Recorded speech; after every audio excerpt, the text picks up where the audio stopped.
Hey everybody, this is Felicia with The Book is Done, coming to you with the second book that I am going to be talking about. I just did a video as it pertains to the Twisted Tale series, almost there with The Princess and the Frog.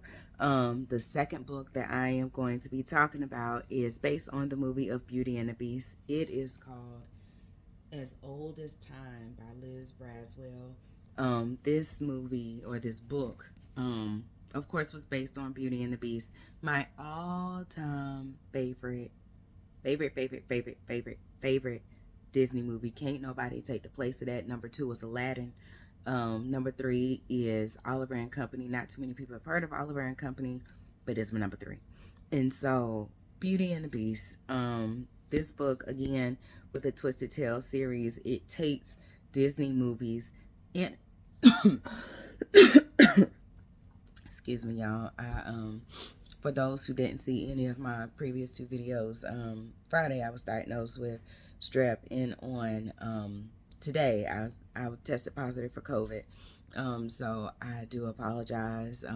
Not intentional, but in all things, this book takes you back to the Disney movie Beauty and the Beast. A Twisted Tale series. It just basically talks about all of the Disney animated movies. We're not talking Cars. We're not talking Toy Story, 1 through 4. We are talking Little Mermaid. We are talking Beauty and the Beast, Sleeping Beauty, Untangled, Mulan. We're talking about those legit animated movies. And so this book, I keep saying this movie, basically what it is that you're picturing yourself in this movie, and the book just takes off with where it is in the movie and going in the opposite direction. So with this one, As Old as Time, I hold this book dear to my heart because, like I said, Beauty and the Beast is like my favorite Disney movie. So basically what happens is that it is picturing you are in the setting of the time frame of Beauty and the Beast. It lays the foundation of how things were in different kingdoms.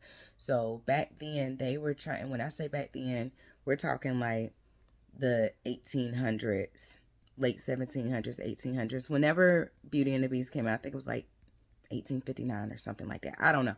But they're not across the way. They're, I want to say, by France. They're in different kingdoms outside of France. And there's this war. Not really a war, but there is something that's going on. That's where is humans, pure humans, and then is those who have magical powers like fairies, things of that nature. And so there are different kingdoms who are rejecting those who may be magical. I don't want to say put it in the mind frame of Harry Potter where it's like muggles and those who are magical. You know what I mean? But it gives you the sense of that. And so the people who are pure are trying to get rid of those who are fairy tale creatures.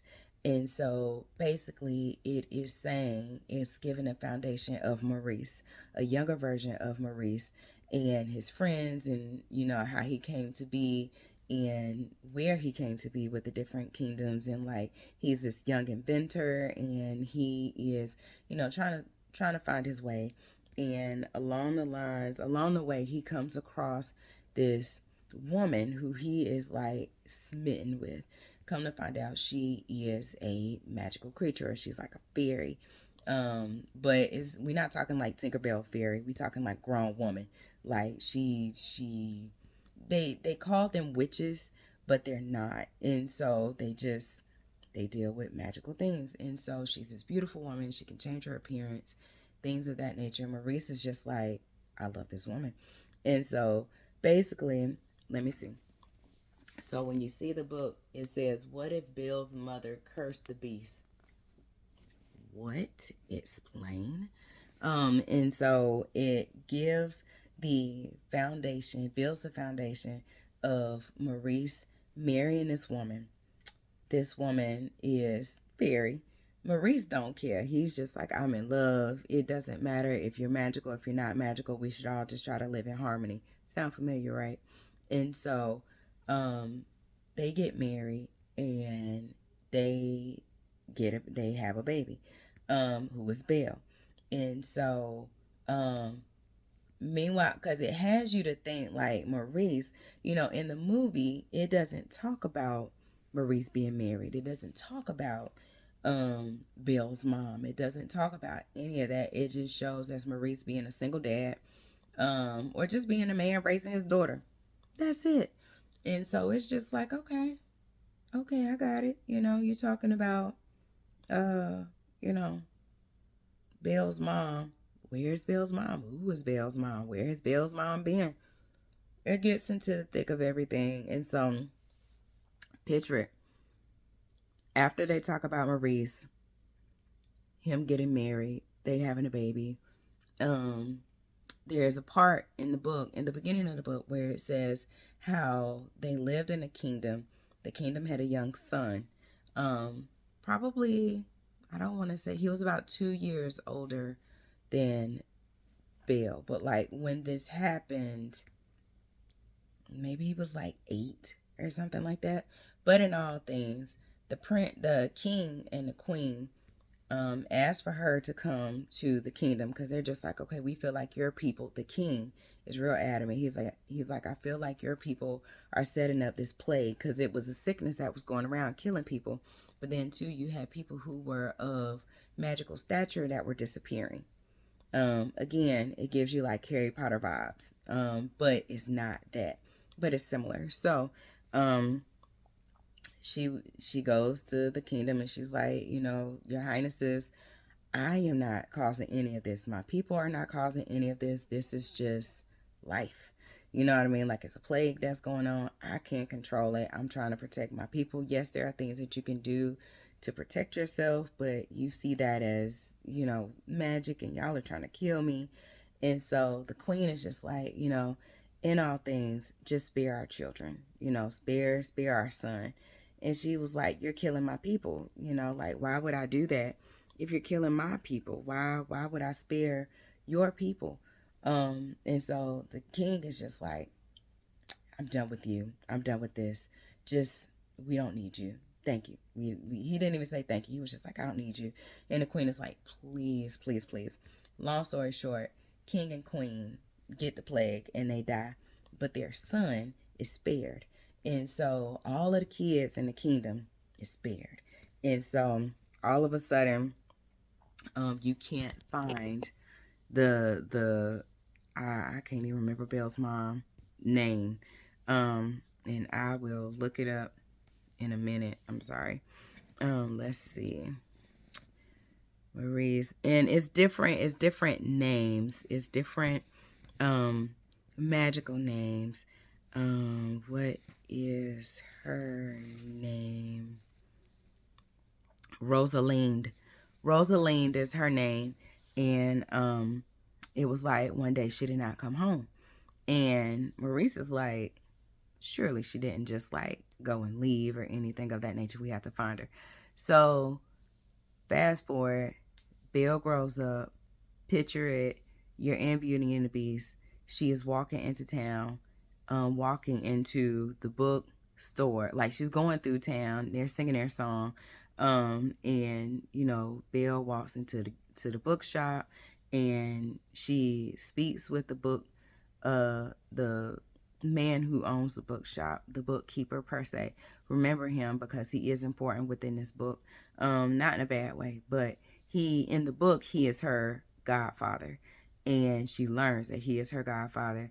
And so basically, I say basically a lot, I'm so sorry, but within this book, it is just basically talking about how is so many people that you didn't realize were involved in the foundation creation of Beauty and the Beast. And so it does happen as to where Belle ends up going to the castle, because it's just like I said in the book, or in the movie, where she's at the bookstore, and then she goes back home, and when she gets back home, she sees like this whole setup as if somebody's getting married. Again, in the movie, how Gaston is trying to force her to marry him. He sets up the wedding. He's just like, you will be my wife. You're going to have 6 or 7 strapping boys like me, just in the movie. And Bella's like, yeah, you tried it. We are not, nor will we ever get married. And so she runs out to the field, and that's when she's singing a song, in the field. And then that's when she notices Philippe is, alone. Because she knows that her dad went off to the fair to go and participate in some kind of inventors thing. And so when she notices that her dad is not there, same thing in the movie. She goes, she unhooks the cart from Philippe, and Philippe, they go out to the castle. She meets the beast, and dad is sent back home in that carriage. And Maurice tries to tell, or he does tell Gaston and them, like at the tavern, like, look here, my daughter's been taken by a beast. I need to go get my daughter. I need your help. Just like it is in the movie. And so, in all things, this book kind of goes beyond, or it goes behind the scenes, like what wasn't seen in the movie. Like, Gaston does meet with that dark man, I forgot, of the asylum, and he tries to set some things up with him to pretty much force Belle to be his wife, just like in the movie. But it's so much more to the asylum part of it. And so when you are reading this book, keep that in mind, with the asylum. Keep that in mind with the bookkeeper from town. Keep all of that stuff in mind, because the boy that Belle's mom went to, I guess you could say this is a spoiler. So in all things, Belle's mom did curse the beast. Like, he did turn into the beast. Belle's mom, I truly believe, I think so. Belle's mom showed up at the beast castle, and he turned her away, just like in the movie. She turned into this beautiful, beautiful woman. She cursed him, and so all of that stuff did happen. All of that stuff did happen when Belle went to the West Wing. And you know how it's like in the movie, Belle takes off the glass covering of the rose, off of Beast's rose, and right before she could touch it, the beast comes and snatches the glass thing and covers up the rose. Well, in the book, Belle touches a flower. She touches a rose. And it's like she gets all of these visions of what happened. All of these visions. And Belle really doesn't remember who her mom was, who her mom is. And so when she touched the flower immediately wilts after it shows her all of these visions of what happened in the past and things of that nature. And Beast is like, you've doomed us all. You know what I mean? Because he was supposed to find true love before the last petal fell. And so the flower was dead. Whole flower was dead. And so Beast is just like, I'm going to be like this forever.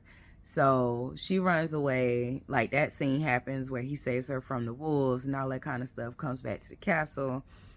She in the book, she has him tied down. You know, in the movie, she has, Beast is sitting in a chair and he's trying to lick his wounds. And she's like, oh, don't do that. It'll get infected. And he looks at her like, girl, I will tear you up. Literally, like, I will eat you up. And so in the book, she has him tied down, like legit tied down with ropes. And he's like, what in the world? Who in the world? Who authorized this to happen? And she was like, I'm just trying to help you, and I'm trying to thank you, or show my thanks, and you saving my life. And so it starts that story and things of that nature. So all of that stuff still happens. There are some important parts as it pertains to Mrs. Potts' husband, Mr. Potts, and it talks about Mr. Potts. Like, this whole movie, I was just sitting here like fireworks just going off in my head, like, what in the world? This happened. Oh my goodness, what in the world? And so in all things, this book was so good, because I put so much weight onto this book. I was like, it better be good. That's just like with Aladdin, A Whole New World. That's the name of the book, A Whole New World. And I'm slowly getting into the book, but this is what it looks like, A Whole New World. And it says, what if Aladdin had never found the lamp? Listen, I don't know what that entails, because they got Aladdin 2 and 3, where it's like his dad comes and his dad is in his life and things of that nature. So it's just like, okay, what is Lamp gonna say? Like, what is that gonna happen if he didn't, find the lamp? Like, I mean, of course, naturally, I could automatically see, like, okay, what if he didn't meet Jasmine? What if they didn't get married? That type thing. So these books give you a run, and just make you think about what happened if certain things happened. And so I would definitely check that out. Again, this is the second book that I have read of the Twisted Tale series. And like I said, it's 18. As of right now, it's like 18 books. And right now, I'm looking at two of them, and then I have two more on. I have two more in my closet. Well, in a bookshelf in my closet. So I have that I haven't read yet. I have A Whole New World, which is Aladdin. I have What Once Was Mine, which is Rapunzel. I have Reflection, which is Mulan. And then I have Once Upon a Dream, which I believe is Sleeping Beauty. And so part of your world, I want to say, is Little Mermaid. And like I said, they have Hercules. They have A Sword in the Stone. They have some good ones out there. So definitely check it out. I didn't mean for this video to be super long, but I loved it because, like I said, it takes you back into these Disney movies and it puts a spin on stuff. So let me know what your thoughts are. Let me know what you think, if you've read these or not, because I know a good bit of these books came out years ago. Let's see. This As Old as Time, the Beauty and the Beast one, came out in 2016. Almost There came out in 2022. So it's different things. A Whole New World, this one came out in 2016. So it's just different things, but go and check it out. It's something different. It is young adult, but a good book is a good book. It don't matter. That's just like good music. Good music is good music. Don't matter who it came from, where it came from. Good music is good music. So again, let me know what you think. And this is Felicia with The Book Is Done, and I'm out. Bye, y'all.